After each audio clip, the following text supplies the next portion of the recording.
I'm miming the show.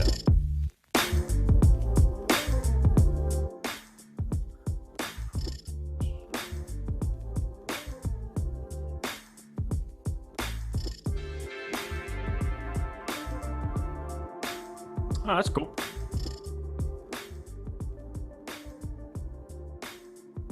Yeah, you can do it. Rock.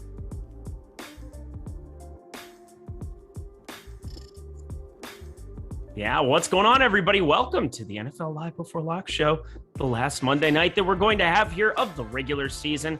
I'm Eric Lindquist, very excited to be here with you with my normal crew here on Mondays. I like familiarity. I like things staying the same, and fortunately, these two guys still like me, so that's good. Matt Savoca at Draftaholic, Neil Orfield at PlayerQDFS. It's very nifty. You should go follow them both over on the old Twitters. That's a fantastic idea. But first, Matt Savoca, how you doing, my dude? Oh, we miss. I got a little possible miss of who said what, but hi, how you doing? Hi, I'm good to see you. I'm very excited for this game. The Big Ben narrative game, already talking about it in chat. And I don't know.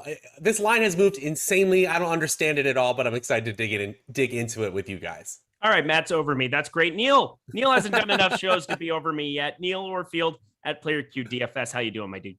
I'm doing well. I'm not over you yet. I'm a little bit sad that this is, I think, our last show. Hopefully we'll find some other shows to do together after this one. This trio, this quartet with Awesemo back there. Hopefully we can do some more shows in the future. As we go on. A little bit of that. But no, we're not going to do any of that here. Hit the like button because then I won't sing. How about that? If you hit the like button, Eric won't sing. That seems like a win for everybody involved, really. If you hit the subscribe button, notification bell as well, that goes a long way. We got Mike Lawrence, Awesemo producing indeed. Neil, I do have to ask before we get going, are you sad that Alex Baker has joined the family of the Millie Makers? I feel like that's on SNL when you've hit like the 5 Club, or you basically have like some ridiculous statistic that just very few have accomplished. Alex Baker finally joins the elite here. Are you sad? Are you kind of a little bummed out here that he's kind of like encroaching on your territory? Yeah, I am. That was kind of my thing, being the Millie Maker winner. I mean, Steve Buzzard already did it too. But it was the one thing that I had that Alex didn't have. And of course he had to go and take that one thing away from me. So yeah, no. But really I'm excited for Alex. Obviously, he's the GOAT. I would not be the DFS player that I am without Alex's help. So no, I'm happy for him. Happy to be a part of the same club as Alex for sure. Matt Savoca, any thoughts here? Because he's our boss and we should be nice to him. Yeah, we absolutely should. And he's really, really good at this. I just think it's awesome that he also was pretty transparent about what it took to get there in terms of, his entry fees and, also super transparent, helping people out. One of the best parts about Alex too. And he's obviously awesome at this. Yeah, he's awesome at this. He's a great dude. Could not be possibly happier. And as you said, very transparent. If you go on Twitter, if you take a look at what it took for him to get there to that first ever $1 million win in a day.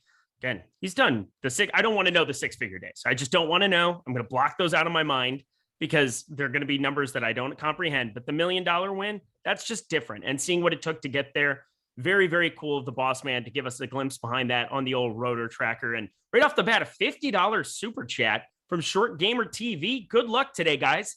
Thank you, Short Gamer TV. I need that. I need that milli in my pocket too, but it would be nice. Like you just won something. I just saw that name, Short Gamer TV, and I think it was because they took something down, but I don't remember what it was. I feel like I saw him in like 2nd and 3rd of something. Maybe he had like a really good. Oh, and then he was he the one with the stat correction into 1st, I believe. Oh, that's right. Okay, that's awesome. That's awesome. Yeah, that's a great feeling. I got stat corrected a Sadiq Bey rebound earlier this season to go up to like 0.1 that I needed. I've never had a good stat correction in 7 years of playing DFS until that moment. So gotta say, enjoy it when it happens, because it doesn't happen often enough. I can tell you that much. But guys, we've got a big game to be kind of covering here. I'm going to get right into the bare bones of it. We've got Cleveland at Pittsburgh, AFC North. This ought to be nifty. We've got a 7-8 Browns team, a 7-1 Steelers team. Both need a win. I guess there's a lot of different things here at play, but the major narrative here is Ben Roethlisberger, which leads us into the quarterback position. And we normally start with the road team. I'm just going to start with Ben Roethlisberger. Matt Savoca, Are you leaning in anything into this being his last game here at Heinz Field? I'm not leaning into the narrative so much. Well, he throws 38 and a half times per game. That's sixth most in the NFL. So this is a pass heavy offense if you just look at the raw numbers. You could say maybe from a narrative standpoint, that number could be boosted to 40, 41, but I'm not saying he's throwing 50 times tonight. This isn't Kobe Bryant, as Pete McCarthy said on the Yahoo show earlier today with me. He's not throwing up 70 passes tonight. And Antonio Brown said this might not be his last game at Heinz Field. So credible sources all around, swirling. No, I'm joking, guys. I do think that if there is one offense that is going to be pass heavy and push the tempo in this game, it's going to be Pittsburgh. So I do like Ben Roethlisberger more so on FanDuel than DraftKings, but I'm not really doing it because of the narrative tonight. All right, Neil Orfield, Ben Roethlisberger, quarterbacks. Always, starting off this show with guys that you should probably roster if you're making more than one lineup, or if you're making one lineup, probably roster them anyway here. Ben Roethlisberger, what are you doing with him compared to the field? Yeah, so I think I'm going to be probably over the field. Just looking at the tools and looking at the lineups that I've built so far, which I'm still adjusting, but I think I'm definitely going to be over the field. Currently, we have him projected for 9.7% captain ownership, 10.3% captain optimal, and then in the utility, 40.9% ownership, 45.2% optimal. So he looks really great in the single game tool. We'll have an update soon with Kareem Hunt in the tool, I'm sure. So that'll change some things, but I don't think it'll change Ben Roethlisberger. I think I'm going to want to be over the field. As Matt said, they just throw a lot. The narrative would mean more to me if not for the fact that they need to win the game. So they're going to make the plays they need to make to win the game rather than trying to force feed, Ben Roethlisberger having a huge game. But I think that they're going to need to be throwing a lot anyway. And I think they're not going to be afraid to throw Ben out there. So yeah, I'm definitely going to be playing over the field on Ben Roethlisberger. He's just not owned as much as he should be in this game. I would agree with that. I think he stands out. Really low interception rate, sub 2% interception rate here as well. We'll get to that a little bit more at the defenses, but wanted to bring that up mainly to remind myself here later, something that Alex and I were looking at as we were looking at PrizePicks this morning on his lineup review show, week 17. I'd go watch that if I were you, see how he made $1 million. It was really, really enjoyable to be able to talk with him right after the fact. I think you all will be able to get something out of that. Check it out. Let's get over to Baker Mayfield then here. So same thing to you again, Neil. How much of Baker Mayfield are you getting compared to the field? Yeah, so I think I'm also going to be over the field on Baker Mayfield. I don't love it. I feel like I've kept trying to play Baker Mayfield and he keeps letting me down. But he's looking like he's going to be a little bit under-owned once again. He is slightly cheaper than Ben Roethlisberger. We have him under-owned in the utility spot, slightly over-owned in the captain spot, but it's basically a neutral play. Basically in both spots, it's largely a neutral play for Baker Mayfield. We only have projected for 40% in the utility spot and 7.5% in the captain spot. That's not a spot where I'm going to try to shy away because of the ownership. That's just pretty low ownership for a quarterback. I think that they're also going to be needing to throw the ball. It's a little bit tricky with the Browns not really having anything to play for and Baker being pretty injured.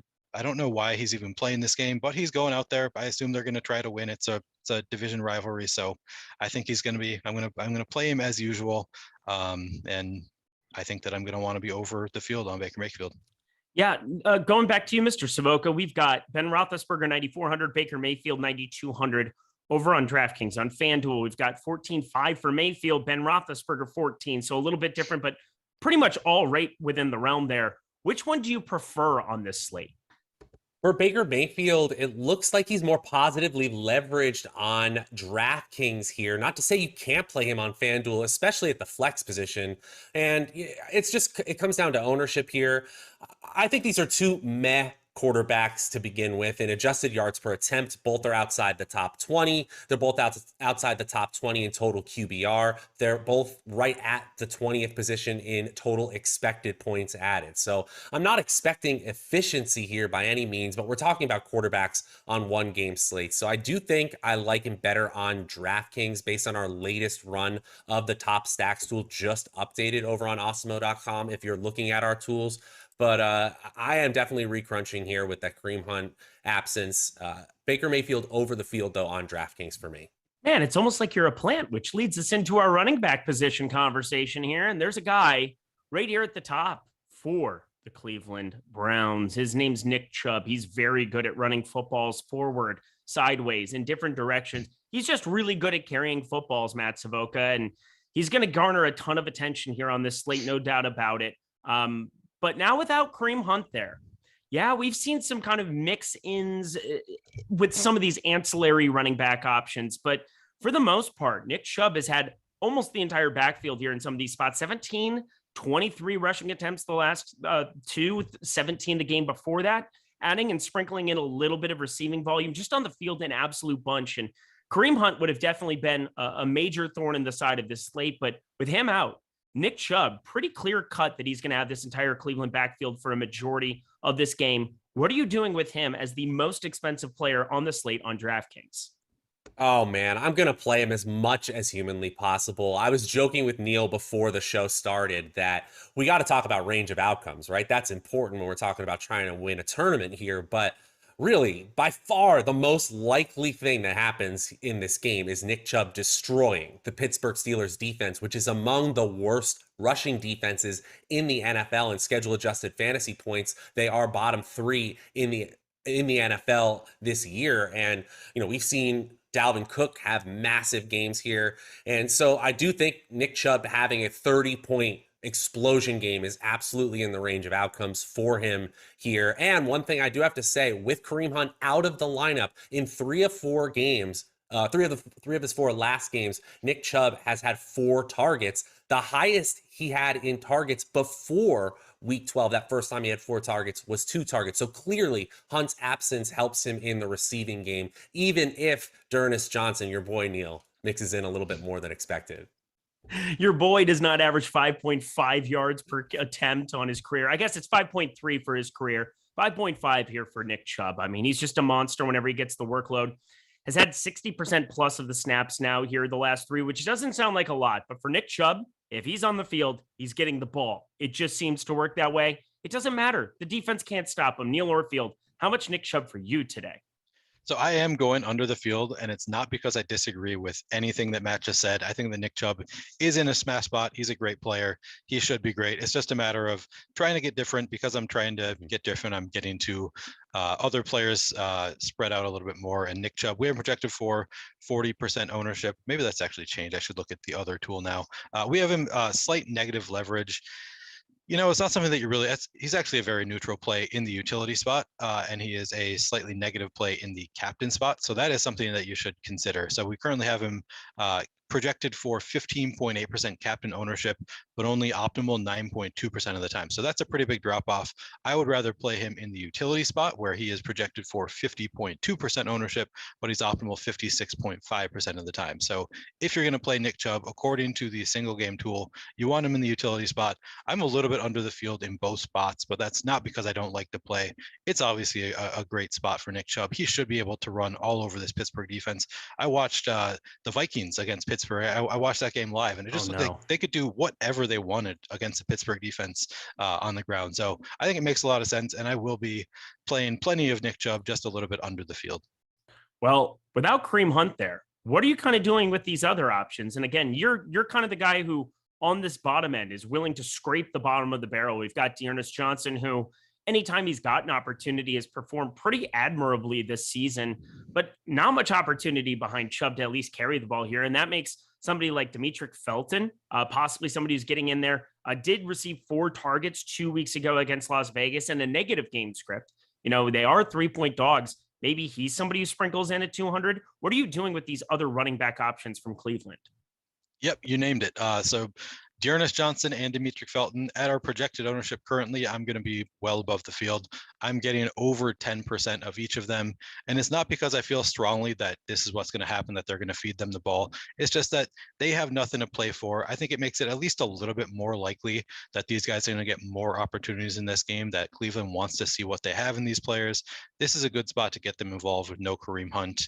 Obviously, I think the most likely scenario is that Nick Chubb is going to get by far the bulk of the carries, but I think it's at least just slightly more likely that they're going to give D'Ernest Johnson in particular more of an opportunity to show his stuff.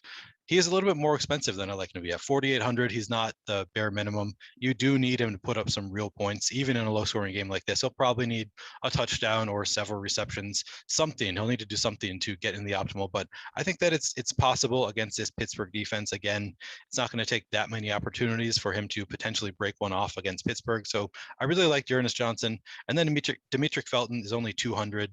Again, like you said, he had 4 targets a couple weeks ago. Wouldn't surprise me if he gets that again. They might want to see what they have in him. He's only 200, so it would take a little bit less than Dearness Johnson to get there. And they're both just projected for no ownership.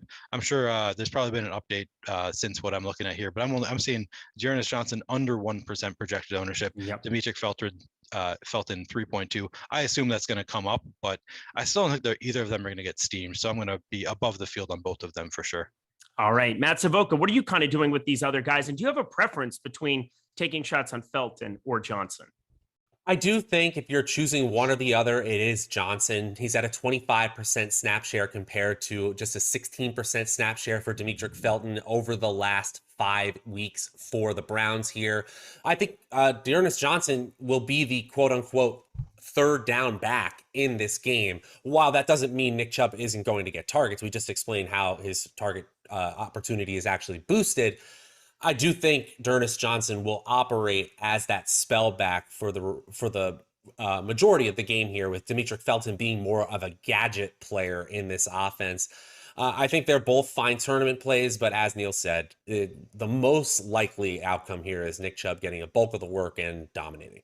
Yeah, it really kind of makes sense to me. And then also what makes sense to me is playing a guy who, until last week, where they got absolutely decimated by Kansas City, played 96, 98, and 100% of snaps within his last 3 games. That's Najee Harris on the Pittsburgh side. Those seem like things I want to kind of invest in. How about you, Matt Savoca?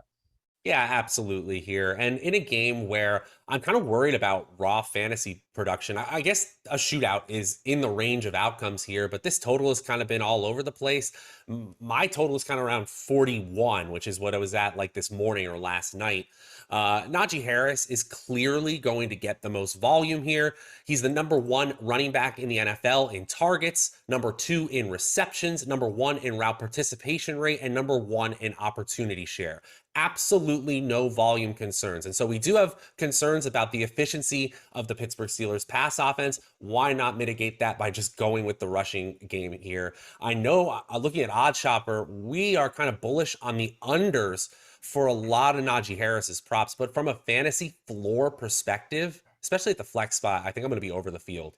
Yeah, it's definitely kind of one of those things where the props might look really, really nice. And again, OddsShopper is an easy way to go find those, to be able to cross-reference, help you understand how the projections, how the sausage gets made, if you will. That seems like something that is going to work out well. But when talking about it from a DFS angle, there's not a ton of negative leverage here on DraftKings for Najee Harris, negative 1.8%. Looking at him on other sites as well, he's going to be negative 6.7. So a little bit more negatively leveraged over on FanDuel, where you're not getting that PPR. I think that would make some sense, especially with the Steelers throwing 65.1% of the time, 65.1% pass play percentage on the season. So Neil, Najee Harris, above or below the field? Yeah, so similar to Matt, I'm going to be above the field on Najee Harris in the flex spot in particular, which lines up with the tools, but I'm glad it's working out this way. We have projected for 14.3% captain ownership, but only optimal in the captain spot 8.9% of the time. So that's pretty negatively leveraged. But in the utility spot, we have projected for 44.8% ownership, but he's optimal 48.4% of the time. Did I say that? 44.8, 48.4. So he is positively leveraged in the utility spot. That's what I have. I'm over the field in the utility spot. I'm under the field in the captain spot. Lines up with the tools. Glad to see that. So yeah, I obviously a great spot, and he is slightly cheaper than Nick Chubb, and he's cheaper and he projects better. So I'd rather have Najee Harris in my lineups than Nick Chubb, but not really by a lot, just because I also do think that Nick Chubb just could smash this Pittsburgh defense. I like both the plays, but currently I have almost twice as much Najee Harris as Nick Chubb.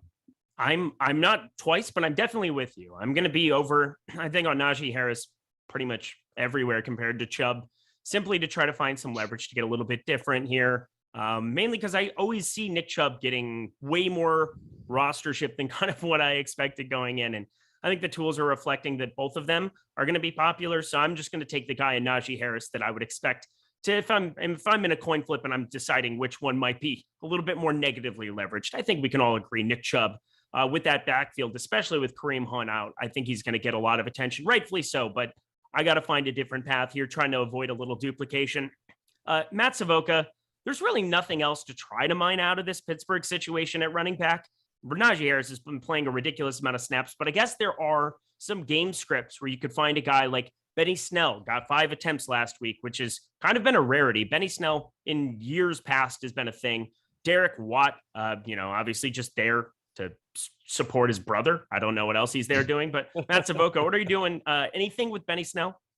I don't have zero Benny Snell. That's really all I have to say. The man is going to be on the field. He has an 8.8% snap share over the last 5 games. If that gets you all hot and bothered, then go ahead and play Benny Snell. But he's a large field tournament option that could steal a goal line carry and kind of ruin the slate. But it's not someone I'm betting on. Najee Harris is getting a vast majority of these touches in the backfield. Check that out. We've got the NFL DFS ownership projections here on the Showdown. I don't know. Those are the free ones. We've got NBA ownership projections I know that are definitely free today, as well as the 2022 promo, 22 days of Awesemo Plus Platinum for $20 right now.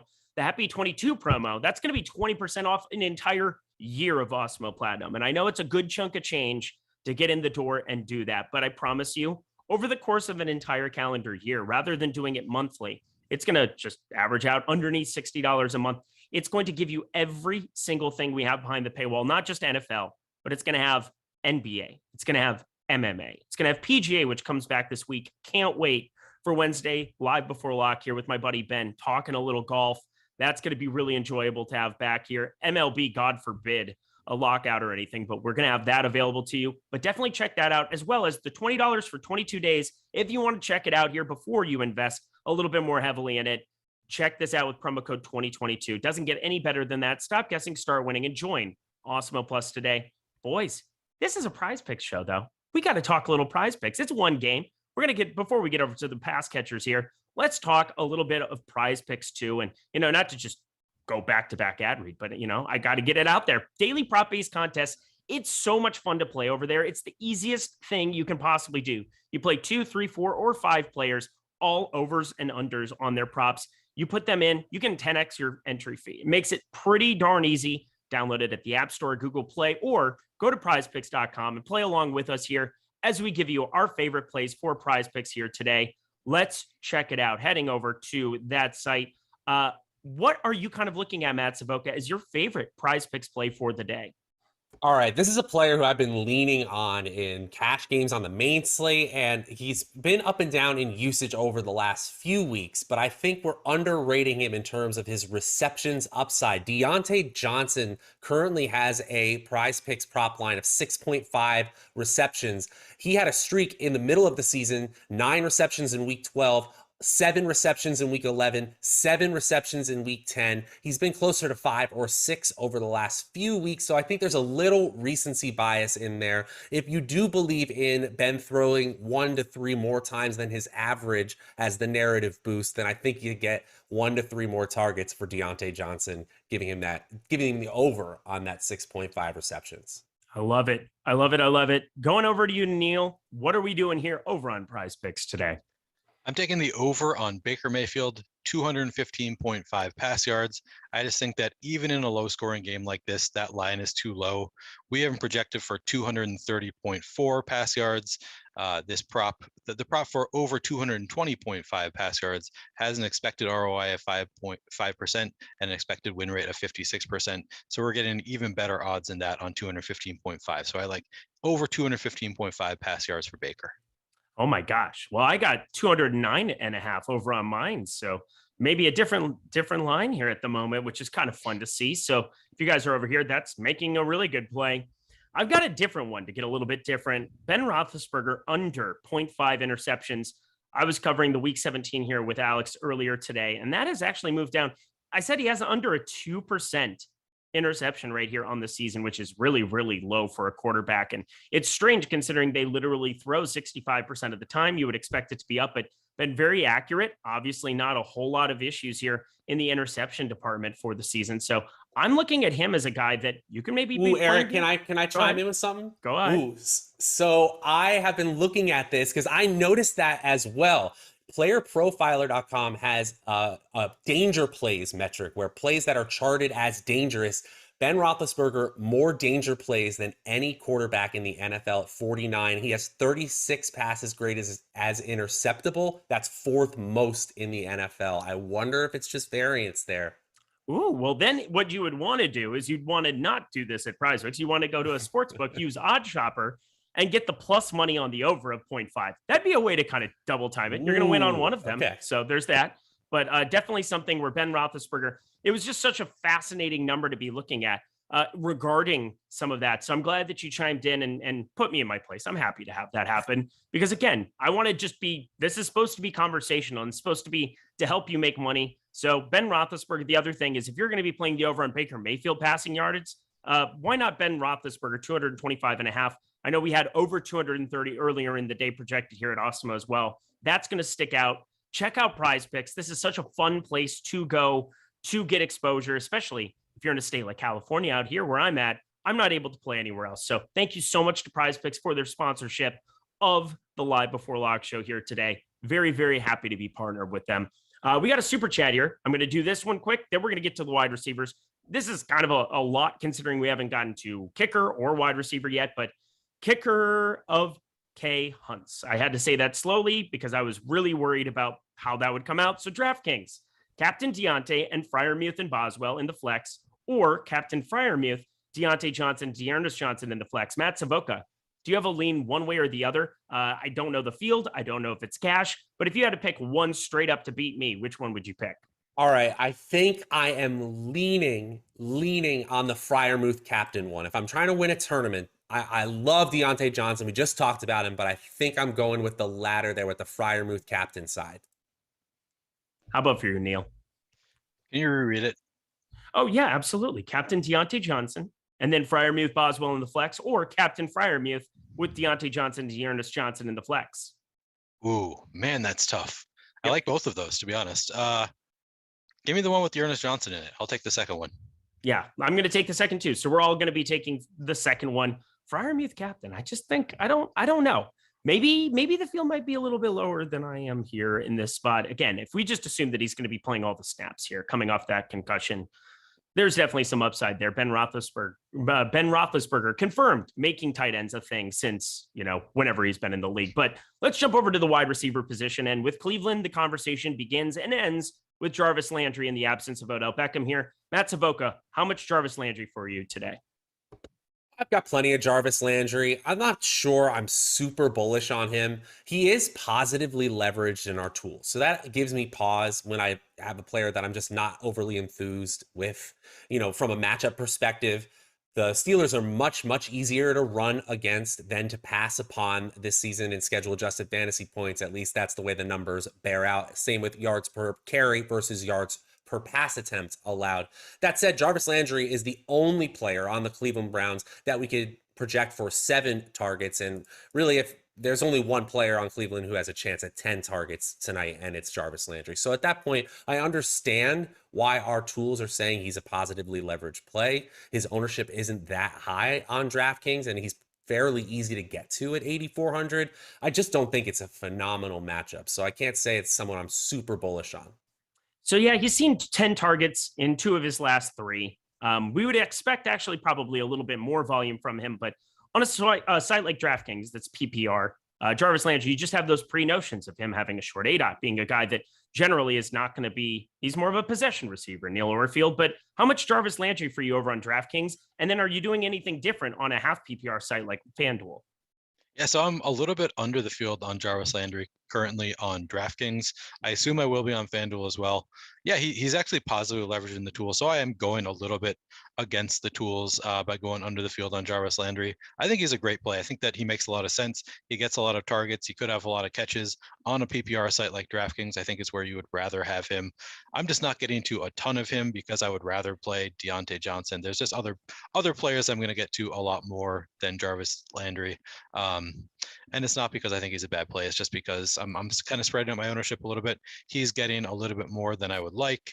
And that's just kind of the way it's going for me. But yeah, I think on DraftKings in particular, because it is a PPR site, I think Jarvis Landry makes plenty of sense. There's no reason to be afraid of playing him if you can get him, get to his salary in your lineups. It's just not somebody that I am going over the field on today. All right. So Jarvis Landry down, the entire rest of this team to go. Cleveland, Donovan Peoples-Jones. We've got a number of these other ancillary options. Once again, I feel like one of these guys, I feel pretty confident I'm going to have to get right between Peoples-Jones, Higgins. Somebody brought up Schwartz earlier even. Matt Savoca, help me make sense of this mess that is the rest of this Cleveland wide receiving core.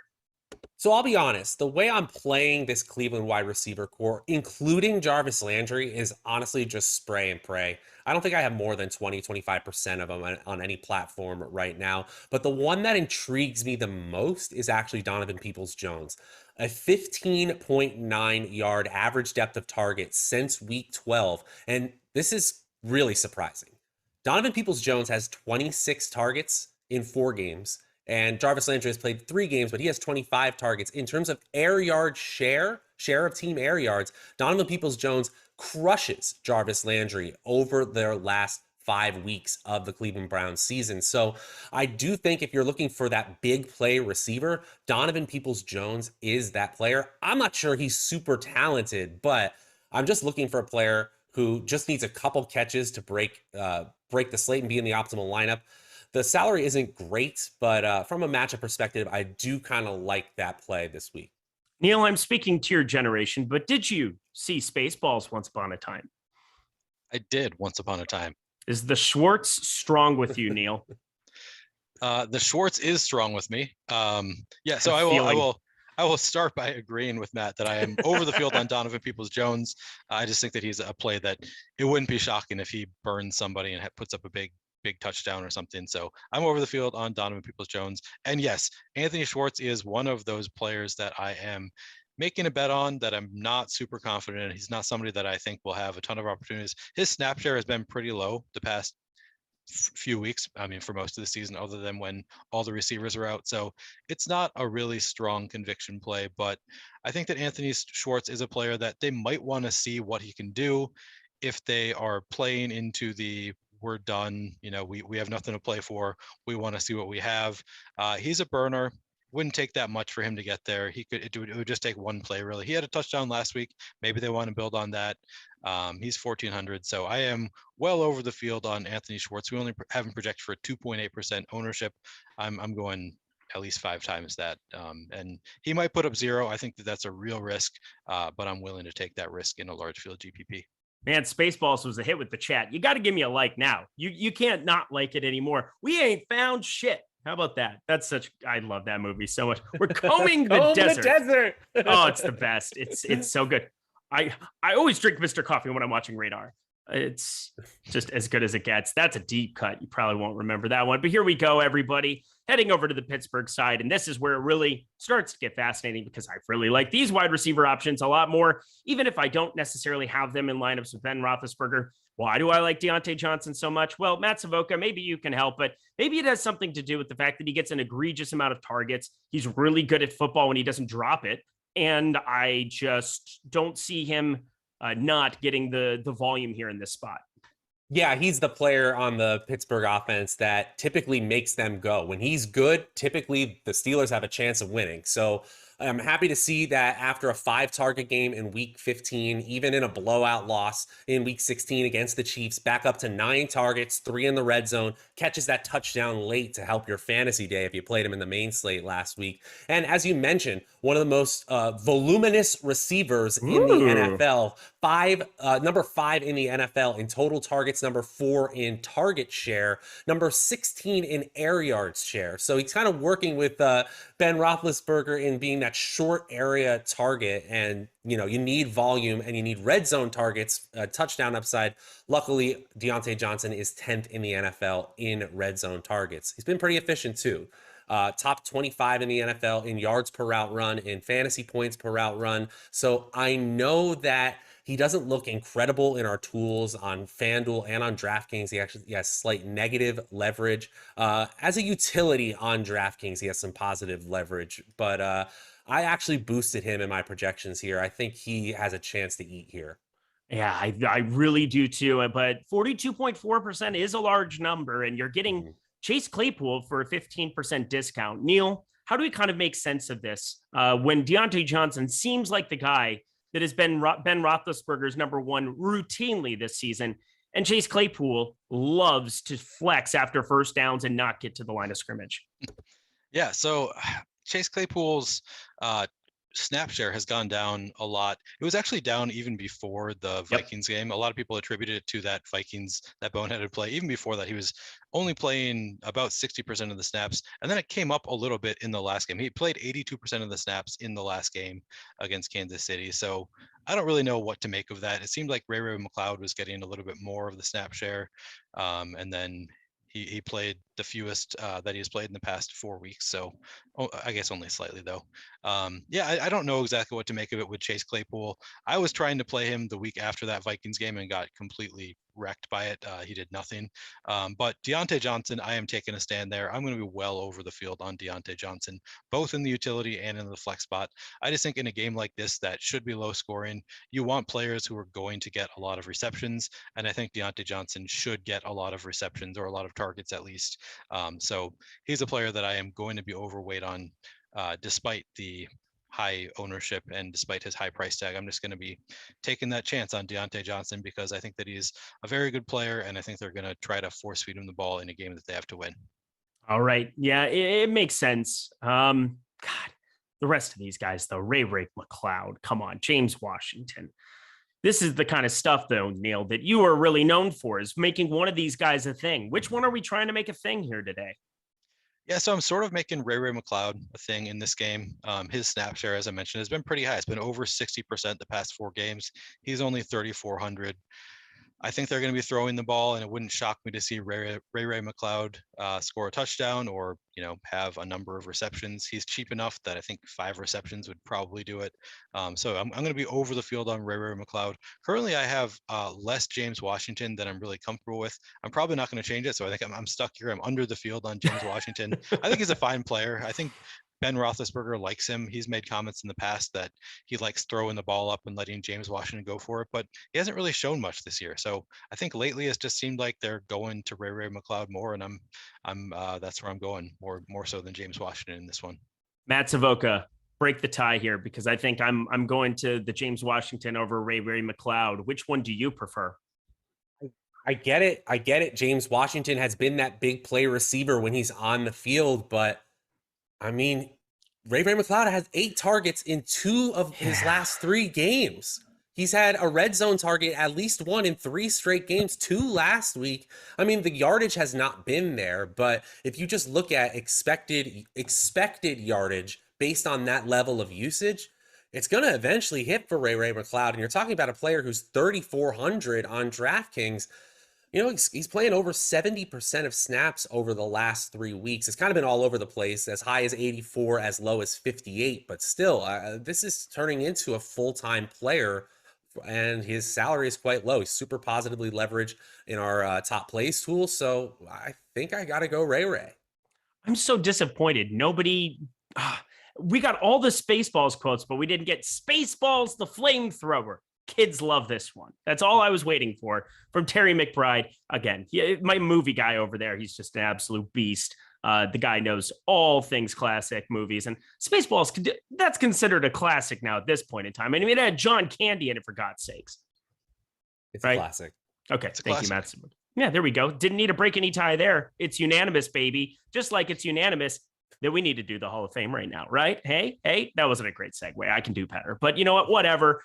we have a pretty good little screenshot to show you here. And I think you can all assume what that would be. But in case you didn't know what the Hall of Fame is, basically, you're going to download the Awesemo avatar at awesemo.com/avatar. You place in the top 3 of any contest with over 5,000 contestants. You tweet the wins to the @Awesemo Hall of Fame account, and you win a free month of Awesemo Plus Platinum. Simple as that. You get a free month anytime that you fire that up here. So simply follow those rules that are on the screen. Super, super easy. That's what you're going to do. And then we have Alex Baker here right off the bat. If we go through the Hall of Fame, bang. How about this? How about a little Millie? Does that interest anybody? I think it interests me.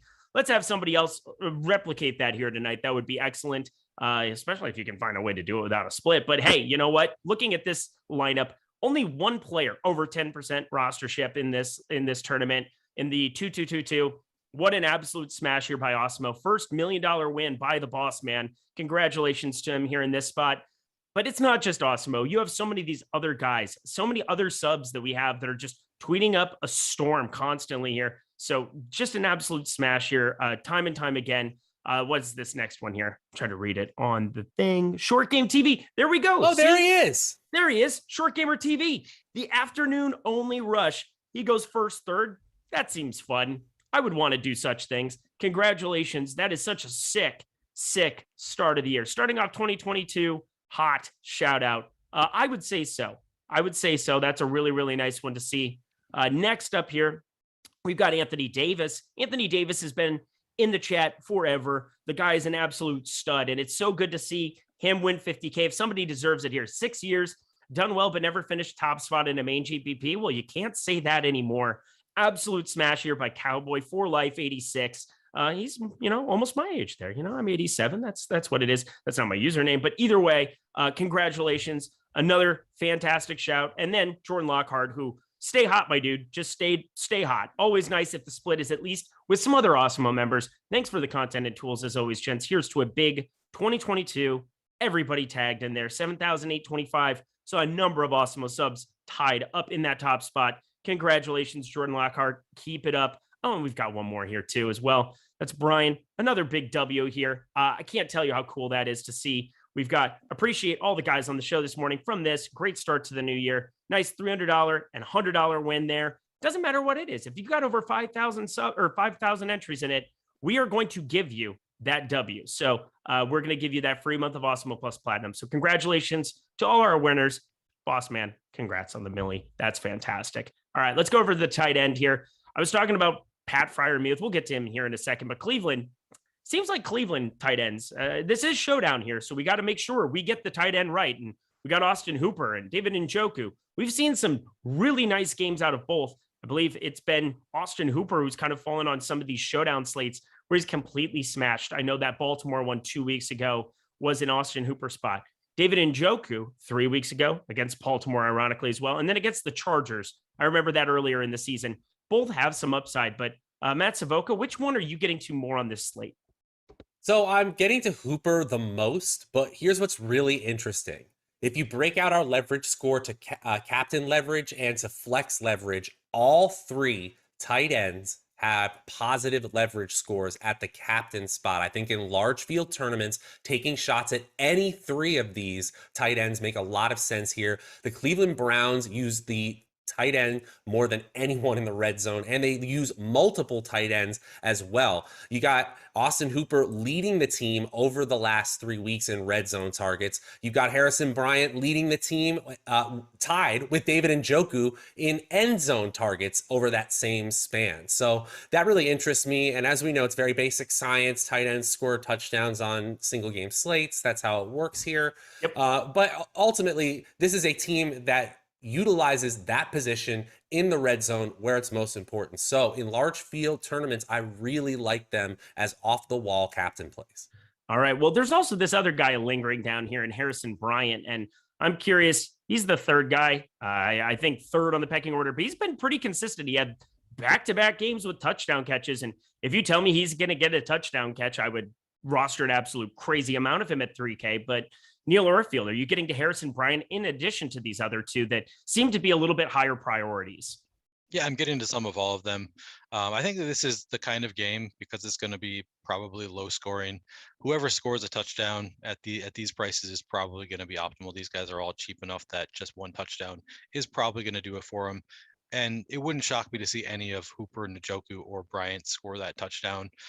So I'm going to be playing all of them, and I'm going to be playing the most of Harrison Bryant just because of the ownership being the lowest and the price tag being the lowest. He's the one that I'm most confident in. If he scores a touchdown, it'll be enough. The others, I think it's likely that it'll be enough at 4,200, 5,200, that one touchdown would do it. But for the most part, yeah, you're just kind of hoping for the touchdown from your tight end spot. And Harrison Bryant, I think, has almost as good of a shot as the other two, especially in a game like this where they might be trying to see what they have in young players. He's a second-year player. I mean, he's been on the field plenty, so maybe they think they've seen who Harrison Bryant is. But in theory, maybe they're going to give him more shots because he is the youngest of the trio, and he's the cheapest, and he has the lowest ownership. So I am highest on Harrison Bryant. I will be triple the field on Bryant, and then I'll be a little bit over the field on David Njoku and slightly under the field on Austin Hooper. Well, Matt Savoca, we've got this guy, and Pat Fryermuth, if you will. He's 6,600, but he was earlier in the season kind of a guy that we were relying on a lot of main slates. So definitely he was getting a number of targets there. It kind of waned towards until that concussion, obviously. But if we can get 4, 5, 6 targets out of him at 6,600, you got to be thinking there's decent enough chance for some red zone equity here. He had a boatload of touchdowns here early on in the season. I believe he has 8 on the year, but what are we looking at doing with Pat Fryermuth on this slate? Yeah, I think you gotta love him on this slate, especially in tournaments, especially at the captain spot. We at that super chat, we were bringing it up. As much as we like Deontay Johnson, Pat Fryermuth is really, really interesting on this slate. Nearly a third of his targets over his last 6 games played have come in the red zone, and that's where we're seeing he's already scored 7 total touchdowns. I mean, if Kyle Pitts didn't exist as a rookie tight end, we'd be going nuts about how good of a rookie season Pat Fryermuth has had, and he didn't really come on till midseason. He's ranked 18th among tight ends in total targets this season, and he's fine after the catch as well. So when he's not getting targets in the red zone, his 214 yards after the catch is top 20 at the position as well. 18th in yards per route run. I'm going to be over the field on Pat Fryermuth. I'm trying to look at what the latest run. He's like slightly 20.5% over on DK. Yeah, and slightly over. In captain, he's a positively leveraged. So I'm basically going with our tools on that one. I'm more over the field on the captain spot than the flex spot. Yeah, 3.5% captain optimal doesn't sound super likely, but again, we're talking about large field GPPs, and we need to find some positive leverage wherever we can find it, especially in that captain spot. Plus, if he gets 2 red zone targets and hauls in both, there is a massive path for him to be optimal that might be a little bit unexpressed and going underutilized. So same question to you, Neil. What are we doing with Pat Fryermuth? Yeah, I'm on the exact same page. I'm going to be slightly over the field in the captain spot. I'm going to be slightly under the field in the utility spot, which is right in line with the tools. We have him as, we have him essentially neutral, but he's very slightly positively leveraged in the captain spot and very slight negative leverage in the utility spot. I think that he's a great play. Wouldn't shock me to see him score a touchdown in this game. So yeah, I'm going to be playing plenty of Pat Fryermuth. A little bit over 20% of my lineups will have him in either the utility or the captain spot, and I'll have him in about 4 or 5% in the captain spot. Is Zach Gentry or Kevin Radar on your Mr. Radar? Not for me. Did you only mention Kevin Rader because you wanted to make that joke? Or was there more Matt to Savoca, how about for you? I saw Kevin Rader and I had to look up who that was this morning. So yep. I do have some Zach Gentry, but I don't have any Kevin Rader. I want to be clear. I do have some Zach Gentry as well. Just no Kevin Rader. Yeah, I have like 4% Zach Gentry. We're going to move on. That's all I have for today. Did you know that? Go ahead. Yeah, go ahead. I'm ready for it. Cleveland is bottom 10 in schedule adjusted fantasy points allowed to tight ends specifically. Even though they're 5th best in PFF's team defensive grade, they're a solid defense overall. Struggled against tight ends this season. I love that. See, this is why we have you, Matt Savoca. This is why they pay you the sort of big bucks, and I get paid the little bucks because you're Matt Savoca. Absolutely love you coming in with that intel. Let's jump to the kicker and defense where give me all the intel you want. They're generally underutilized, but again, such a tough assessment. I basically like them the way that the field doesn't like them or loves them the way, you know what I mean. Matt Savoca you gave me the eyebrow raise. That wasn't exactly ideal, but you know what? Where are we going here? Where are we doing with kickers here on this slate? Chris Boswell, yay? I'll play him. Sure. Chris Boswell is a good cash play, in my opinion. You play him in cash, but in tournaments, I typically don't think that I want to play kickers, specifically in the captain spot, in a game where I don't think there's going to be a whole lot of scoring here. I am slightly over the field on Chris Boswell, but I don't really have any captain to speak of. Yeah, it's just so crazy to see 26.4%, Neil. It's just so difficult because I feel like earlier in the season, we were playing these guys at 15, 20%, and more people are just jamming them in. Crosby, again, optimal last night. We're seeing some massive takedowns here where you got to get kicker right. What are you doing with kicker here today between Chris Boswell and Chase McLaughlin? Yeah, it seems like the field is getting sharper. They're starting to listen to Alex Baker and they're starting to play the kicker. I'm going to be over the field on Chris Boswell. He looks great in the tools. We have him projected for 4.4% captain ownership, but he's optimal 8.1% of the time. I will say I am under the field on that. I kind of wish that I had more, but this is kind of where I came down. There are other players that I'm going to be higher on. So I'm under the field, but he is positive leverage, even in the captain spot. And then in the utility spot, we have him projected for 23.9% utility ownership, 28.6% optimal. I am over the field on Chris Boswell in the utility spot. I just think in a low scoring game like this, with a kicker that they trust, I think that it wouldn't be that surprising to see Chris Boswell do really well in this game. So I'm going to be over the field on Boswell. All right. Well, that's about all the time we have for kicker. And again, kicker, it's generally something where you like them in reference to the way other people like them, but Chris Boswell in the tools. Very difficult for me not to get to quite a bit of him here in this spot. But defense, don't have to worry about it on FanDuel. So let's talk about it here for Yahoo and DK purposes. Matt Savoca here. Obviously, you're looking at a Pittsburgh defense that, 18.4%, a little bit higher owned, but the Browns, we've definitely seen them get after the quarterback. And Ben Roethlisberger, I would like to say he's in the sitting duck portion of his career here. So what are we doing here with the defenses? I didn't like the Steelers defense from a matchup perspective coming into this game. I felt like the weakness of the Steelers defense was the rushing attack, and that's exactly how Cleveland wants to attack teams offensively. But when we go into the tools and we go into the top plays tool and we see the Steelers defense so positively leverage at both the captain spot and the utility spot, my antenna perk up. That obviously means that their chance of being in the optimal lineup is higher than their expected ownership. So I don't necessarily love the play, but we know Baker Mayfield has these games where he completely implodes from a turnover standpoint. And if that happens here, the Steelers could easily force some turnovers that ends up going in the end zone, and then they're definitely in the optimal lineup. So I am over the field right now on the Steelers defense, but I don't feel great about it. Neil? Defense, round this out for us before we get we have a couple minutes then for questions before the 8:15 Eastern time lock. Yeah, so Baker Mayfield has a torn labrum. Ben Roethlisberger, every time I watch him play, I feel like he just takes a couple of really slow steps backward and then just gets sacked. That's what I've seen from Ben. Yep. And I've watched a lot of Steelers this year. That just seems to be his MO. I really like the defense in this spot. And then Matt makes me like him even better, mentioning how many dangerous throws Ben Roethlisberger is making, even though it hasn't come to fruition. Maybe this is the game. I'm going to be over the field on both the Steelers and the Browns in the utility spot. And then I'm going to be about neutral with the field. The field's only projected for 2% ownership of both in the captain spot. I think I'm comparable to that. I really like both of them, though. I think that they both make a lot of sense. These are both quarterbacks who can make mistakes. I think both defenses are good enough to cause turnovers. So I think that both defenses are very solid plays in a low-scoring game like this. All right, y'all. That is our analysis here for this Cleveland-Pittsburgh game. Hit that like button for the guys here. They did an incredible job of giving you guys all the ins and outs here. We're going to open it up to questions here for a little bit. I'm going to make sure we all get our lineups in. I need to get my lineups in. That's for damn sure. Just kind of rerunning everything here. 7 minutes to go. We've got plenty of time, though.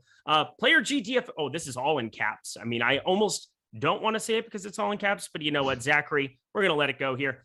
Player GDFS. He's calling you a G now, so that's kind of cool. Do you like Bryant or Dearness Johnson better?